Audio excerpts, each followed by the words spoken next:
The poor woman came to the grave every evening with the same faded shawl around her shoulders and a small bundle of white flowers in her trembling hands. No one at the cemetery knew her name, but everyone noticed her quiet devotion.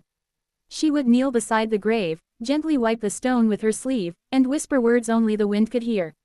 Sometimes she smiled softly, sometimes tears rolled down her cheeks, and sometimes she simply sat in silence as if listening for a voice that would never return. The name on the grave read, Amelia Rose Carter, loving wife, beloved soul. The woman traced the letters with her fingers as if they were alive, as if each letter still carried warmth. She was not dressed like a family member of someone wealthy. Her shoes were worn, her hands rough from years of labor, and her eyes carried the tired look of someone who had survived more than life had ever promised. People assumed she was a stranger who had lost someone she once loved secretly, or maybe a poor friend from a forgotten past. But no one dared to ask her.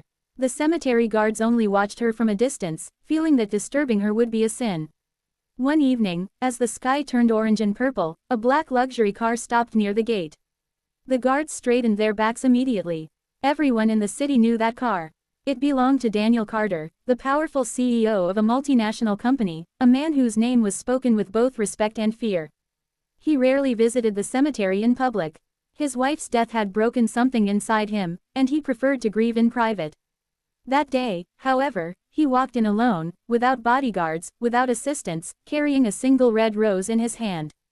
As he walked toward the grave, he noticed the poor woman kneeling there.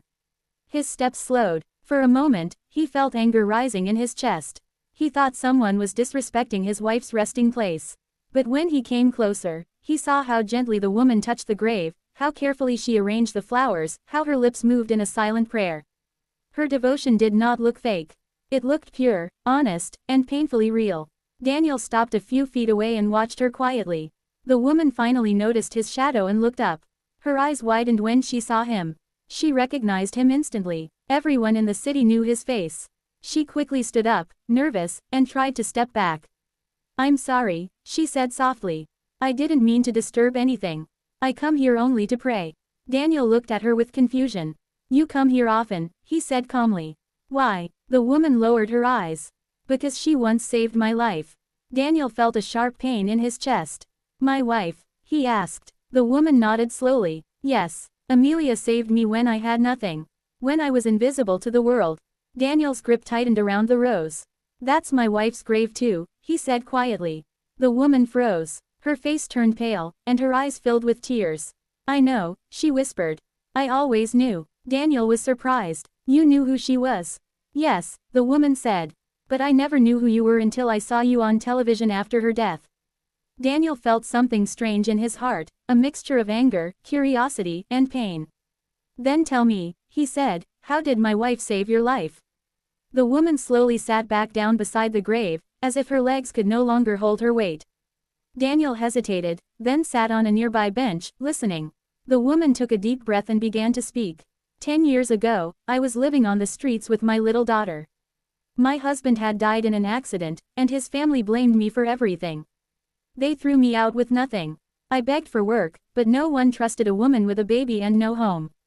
One rainy night, my daughter fell sick. She was burning with fever, and I had no money for medicine. I walked from door to door, asking for help, but people only closed their doors. Then I collapsed near a cafe. I thought my daughter would die in my arms. That's when Amelia came to me. She was wearing a simple coat, not like a rich woman, just like a kind human being. She picked up my daughter, wrapped her in her own coat, and took us to a hospital. She paid for everything. She stayed all night with me, holding my hand, telling me I was not alone. Daniel's eyes filled with tears. He remembered Amelia's kindness, but he had never known this part of her life. She didn't just save my daughter, the woman continued. She helped me find a job. She paid the rent for a small room for 3 months. She told me to stand on my own feet and promised that I could. Before leaving, she said, "One day, you will be strong enough to help someone else the way I helped you." After that, I never saw her again. But every day, I prayed for her happiness. When I heard about her accident, I felt like the world had taken my own mother away. Daniel covered his face with his hand. "She never told me any of this," he whispered. "She never wanted praise," the woman said. "She only wanted to change lives quietly." Daniel looked at the grave. For the first time, He felt proud of his wife in a way he had never felt before. He stood up, walked closer to the grave, and placed the red rose beside the white flowers. Then he turned to the poor woman and said, "You are not a stranger here. You are family." The woman looked at him in shock. "No, sir, I am nothing." Daniel shook his head. "You are the proof of my wife's kindness. And that makes you important to me." Tears rolled down the woman's cheeks. For years, she had felt invisible again, but now she felt seen. Daniel then asked, "Where is your daughter now?" "She is studying in a government school," the woman replied. "She wants to become a doctor." Daniel smiled softly. "Then she will become one." The woman looked at him in confusion. "I will take responsibility for her education," Daniel said. "Not because I am rich, but because my wife would have wanted this." The woman tried to refuse, but Daniel raised his hand gently. "Let me honor her through you." That evening, the poor woman left the cemetery with a heart lighter than it had been in years.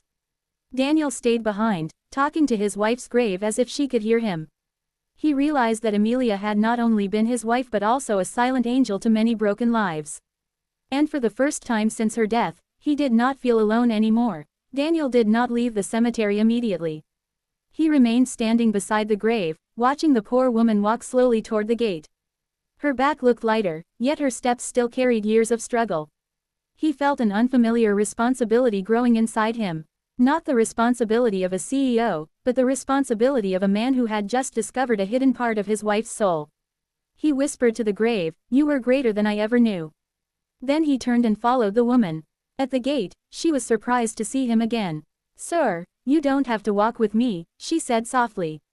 "I want to," Daniel replied. "Tell me your name." "My name is Sarah," she said.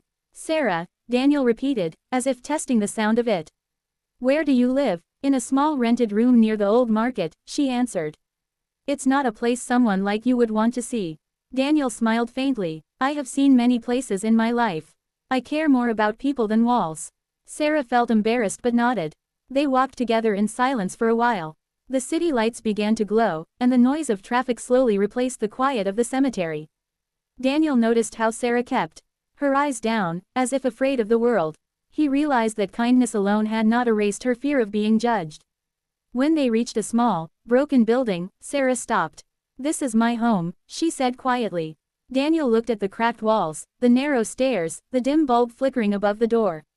His heart tightened. "May I come in?" he asked. Sarah hesitated but then opened the door. Inside, the room was tiny. A thin mattress lay on the floor, a small table stood near the window, and a few schoolbooks were neatly arranged. Daniel noticed the cleanliness. Poverty had not stolen her dignity. A young girl, about 12 years old, looked up from her books. Her eyes were bright and curious.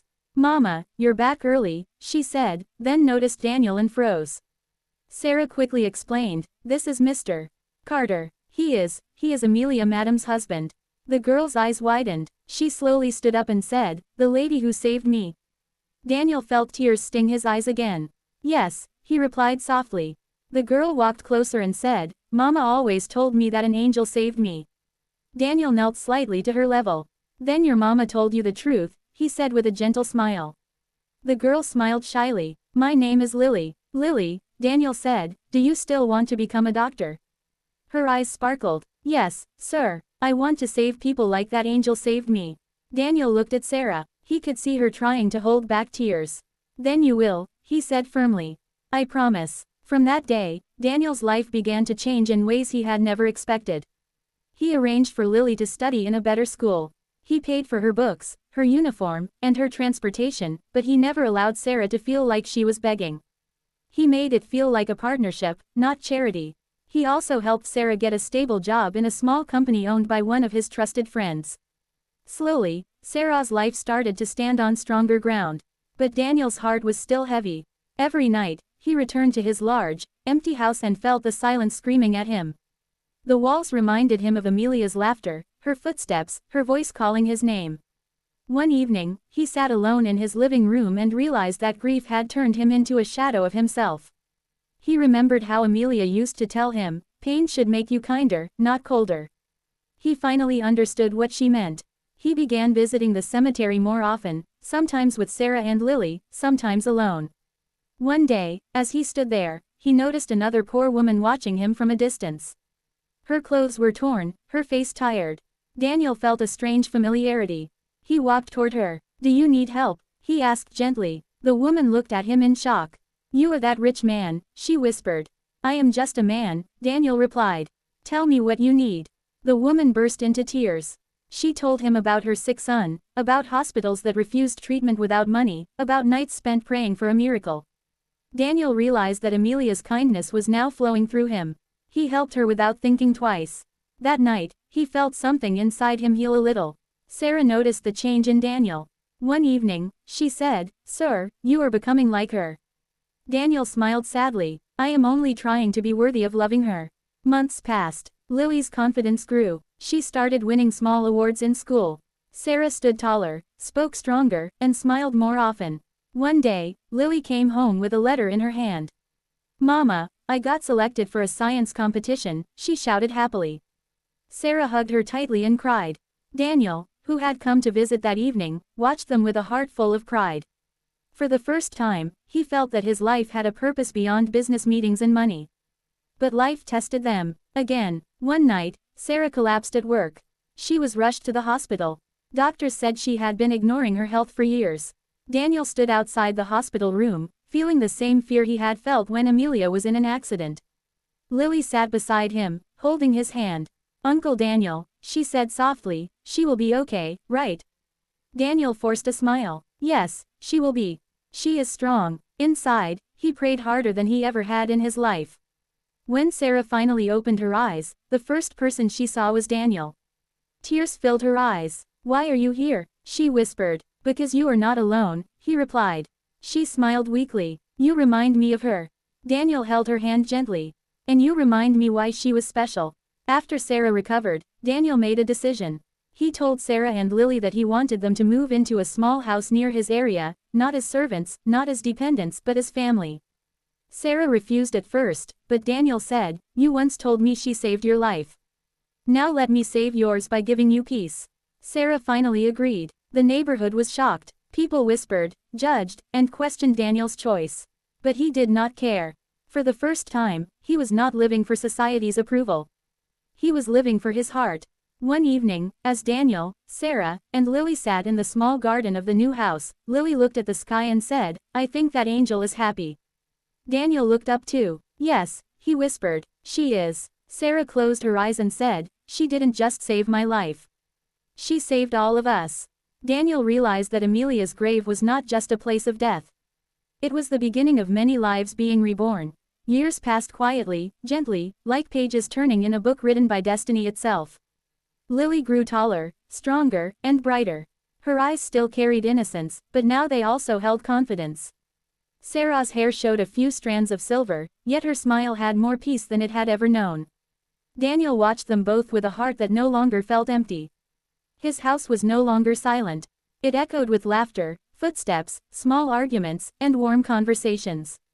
He never replaced Amelia, but he allowed life to live inside him again. Every year, on Amelia's death anniversary, they visited the grave together. They did not cry anymore. They spoke of her as if she were still walking beside them. Lily would place her hand on the stone and whisper, "Because of you, I am becoming a doctor." Sarah would close her eyes and say, "Because of you, I learned to believe again."